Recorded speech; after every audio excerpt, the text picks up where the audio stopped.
Hi everybody, welcome to my next presentation. In this we will discuss about the computer security techniques. That is, in earlier presentation we have discussed about the computer security basic concepts with respect to the viruses, worms and how it is affected and all these things. Now in this mechanism that we are going to discuss about the various computer security techniques to overcome the passive attack and then to overcome the various attacks which we seen in the earlier presentation. So in this especially we are going to talk about I am going to talk about the access control mechanism to enhance the security of the various users. So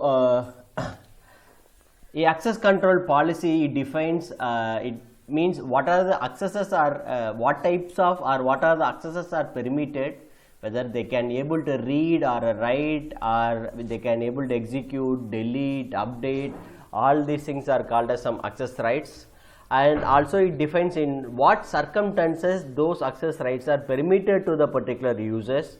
May it is a static or it is a dynamic one, and by whom that particular access is issued by based on the user identity, because every user is having a identifier value. So specific users are identified with the help of a user identity. So whenever if they want to log in into the system, they want to prove their identity by using some authentication concepts with the help of the password.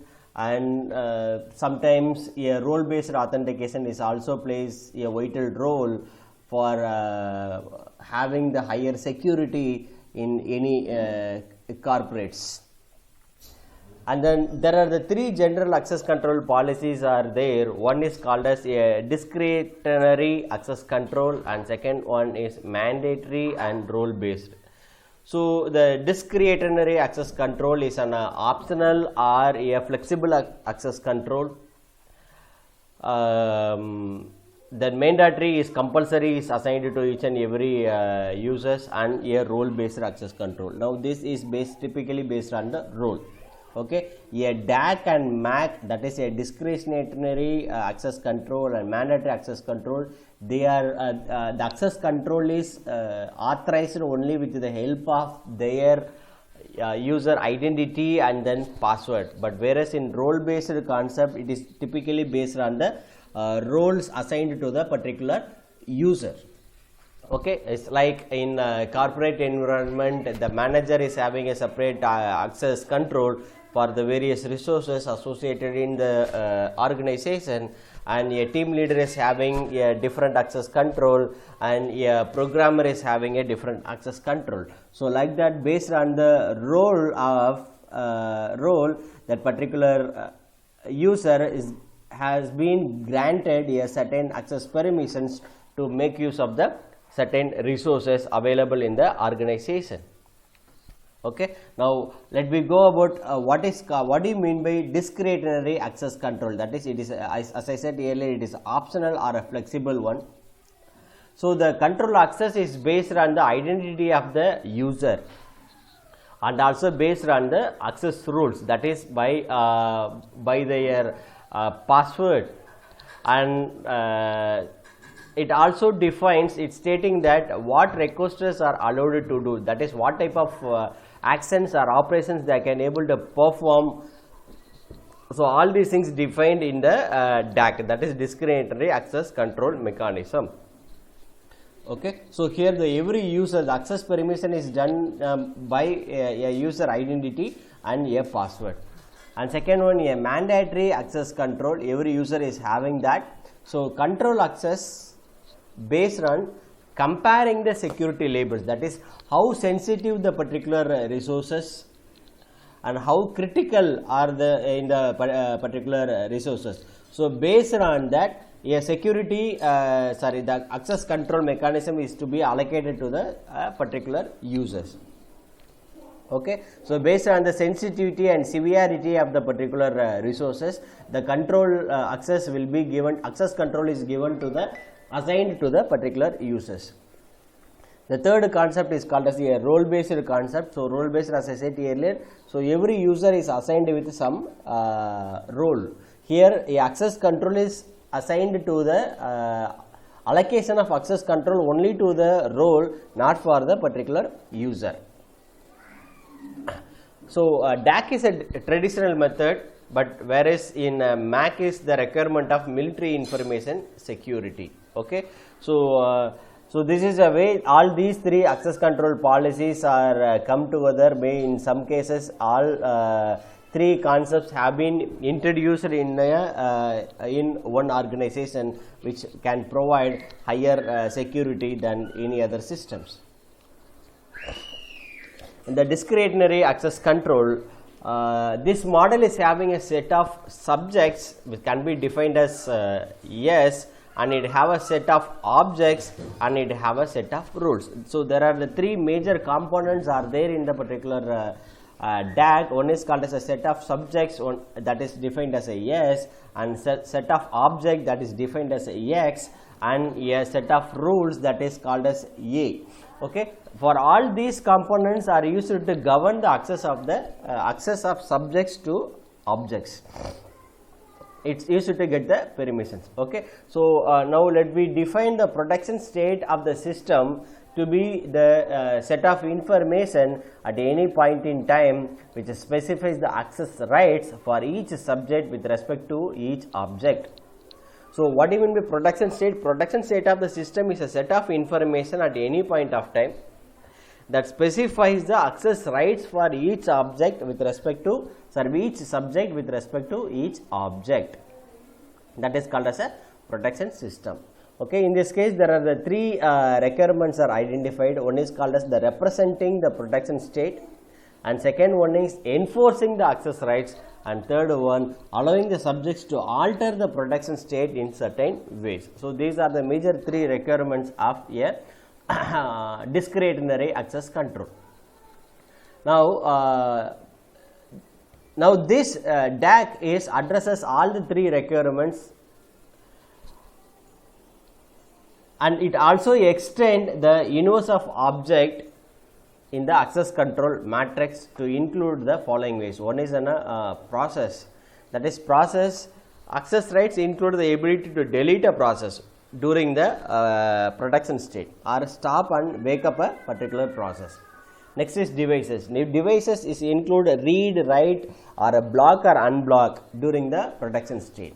A memory locations or regions. So access rights is given to read or write a specific location of the memory, even though if that memory is in the protected state.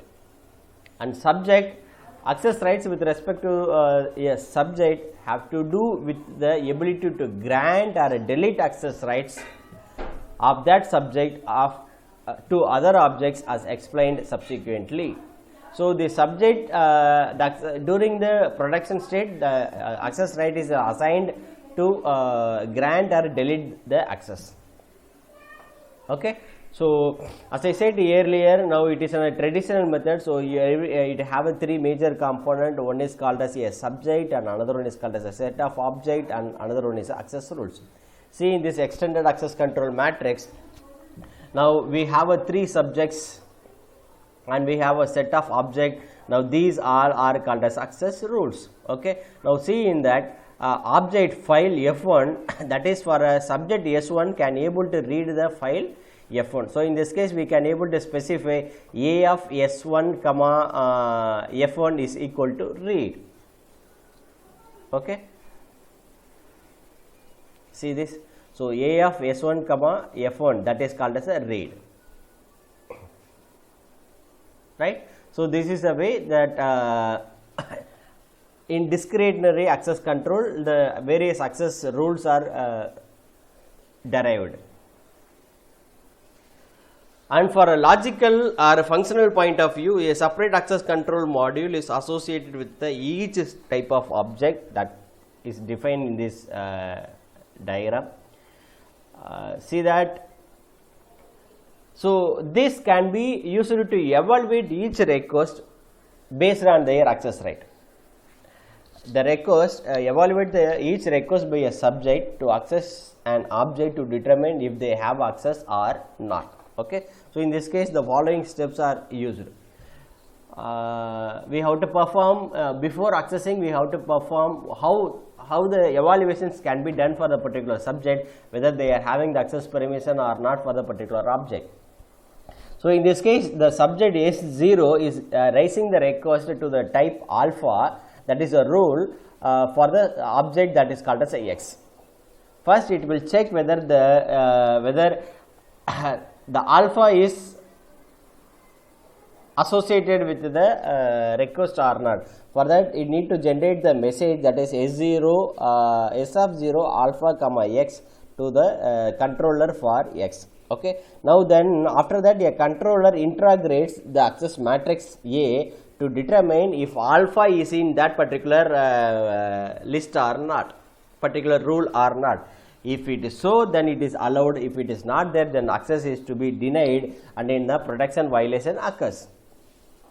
Okay. So this is a way we can able to evaluate the access permissions of the each and every individual users. Now this can be defined in the particular diagram.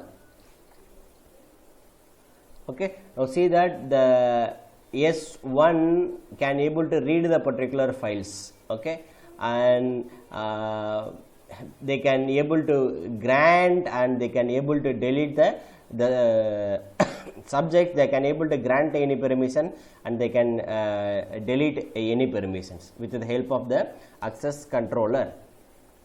And the next concept is called as a role based access control. As I said earlier, here the access is given only based on the role rather than the user identity. So every user is having a separate role to perform a job or functions within the organization.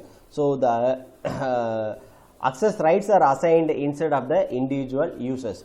Now this role is maybe either statically assigned or a dynamically assigned. It depends upon the environments. In some environments it is having a dynamic, and in maximum more environment it is having the static. Once the role is allocated, it is only allocated to the specific users. It cannot able to change. Still this role based access control mechanism, since it produces a higher security, still it is in the active research area. So it leads to many other research concept. So if any users are willing to do their research or a project in security, they may take this as one of the case studies, and then they can able to find what are the problems associated with that, and then they can able to solve the certain issues which is associated in the role based access control. Okay. So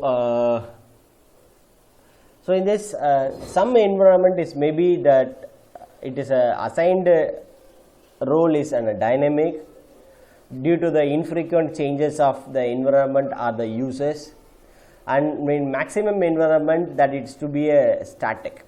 So every role is having a specific access rights. As I said earlier, a manager is having a separate access to the resources, access rights to the resources. A team leader is having a separate access rights to the resources. A programmer, a system administrator. So that way, access rights is defined in for the various roles. Okay. So now this access matrix is the key element of an RBAC system, that is a role based access control system. So this is the way it can be implemented in any set of organizations. So more than one user can be assigned into the more than one roles. Okay. So the upper matrix relate to the individual users roles, and whereas the typically there are many more users than roles. Now let me check if the matrix is either a blank or a marked. If it is blank, the access is not, rights is not assigned to the particular user, or if it is a marked, that obviously the access is right given to the specific user.